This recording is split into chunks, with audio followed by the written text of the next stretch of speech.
Caríssimo professor Fernando, presidente dessa sessão temática, é uma alegria muito grande estar aqui hoje, fazendo parte desse evento, e de modo muito especial nessa sessão, e para tratar de um tema tão caro como é a educação para a cidadania. E, na verdade, pensando em estudos que o professor já fazia há mais de 10 anos atrás, né, sobre a mediação. Caríssima professora Zamira, é uma honra estar na presença de todos. Boa tarde a todos os presentes. A nossa comunicação objetiva é apresentar os desafios ao ensino do direito, né? Porque os cursos de direito, eles têm que ter a responsabilidade de cuidar dos direitos humanos.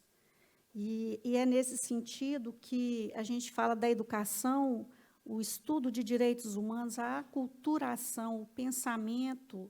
no outro, ele deve vir na educação como um todo, mas de modo muito especial no ensino superior de direito,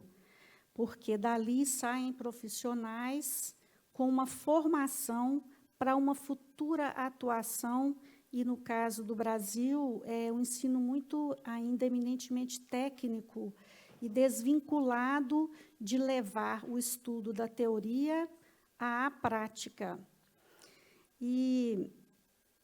pensamos que o estudo em direito ele deve ter, sim, alguns marcos teóricos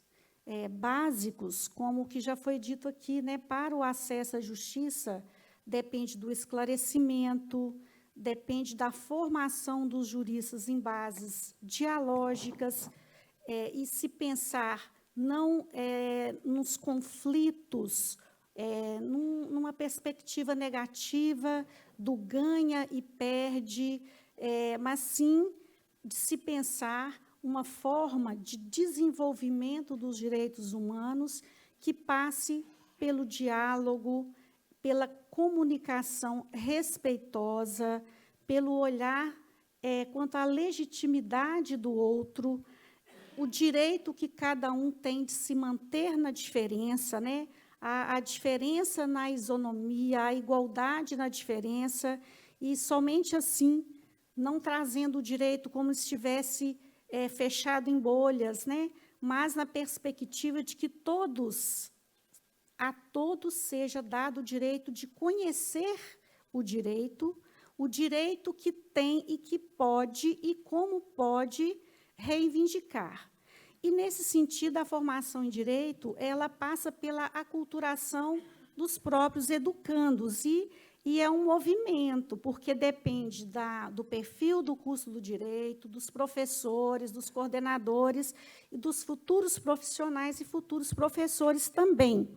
Poderíamos aqui falar de violações de direitos humanos, e temos a tendência, né, a considerar,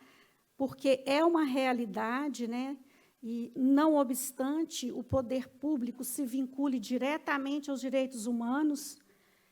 as violações elas persistem,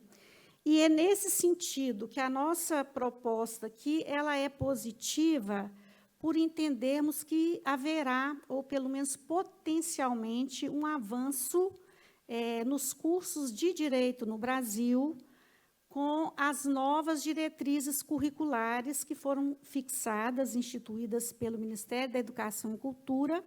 pela portaria número 5 de 2018, para os cursos lá no Brasil, e, além de uma reflexão, que uma alteração bem ampla, se a gente comparar com a última portaria, que era de 2004, trouxe, entre os conteúdos obrigatórios para os cursos de direito agora, as formas consensuais de solução de conflitos. E daí o nosso tema, a mediação e a justiça restaurativa, por acreditarmos que, desde que haja uma participação de forma esclarecida na construção de um futuro a partir do conflito, é que nós teremos um maior acesso efetivo à justiça, às vezes é um pouco vago e nós temos pouco tempo para falar sobre isso, mas todos sabemos aqui dos problemas do Poder Judiciário, né, da demora e das respostas que ficam nas mãos do Poder Judiciário. Então, a gente mudar essa cultura, como foi dito aqui, eu mesma desenvolver a minha autonomia e participar da construção de algo novo, que eu consiga dialogar, colocar meus interesses e minhas questões, ainda que com a ajuda de um terceiro, facilitando a comunicação, que às vezes é difícil, e a gente acredita que nessa toada a efetividade da justiça no sentido do tempo para as próprias partes e da autonomia na construção de soluções que, em última análise, encaminha também a cidadania. Nós estamos falando de autonomia, de cidadania, de democracia participativa, que todos são marcos teóricos que devem ser considerados para o desenvolvimento dos direitos humanos. Basicamente, é um resumo do que eu trouxe. Eu gostaria apenas de fazer a leitura de uma passagem do autor Luiz Alberto Vará, que é um argentino, né, que faleceu ano passado, radicado no Brasil, e que tem uma visão